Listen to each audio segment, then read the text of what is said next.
Do'konga kirganingizda o'nlab oshxona qog'ozlarini ko'rasiz. Nimaga endi ayrimlari suvni yaxshi ishmadi, ayrimlari esa tez yirtilib ketadi. Ko'pchilik buni sababini qog'ozni o'zida deb o'ylaydi, lekin asli sababi ishlab chiqarish texnologiyasida.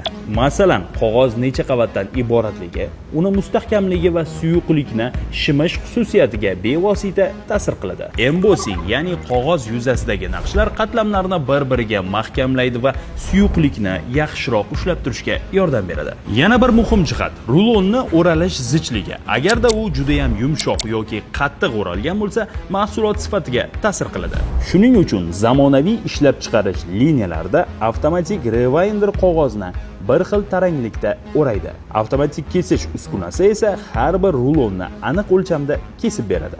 Natijada do'kondagi har bir rulon bir xil o'lchamda, bir xil sifatda ishlatish uchun juda ham qulay holatda xonadoningizga yetib keladi. Agarda sizga ham shu turdagi uskunalar kerak bo'lsa, Uskunalar.uz bilan bog'laning.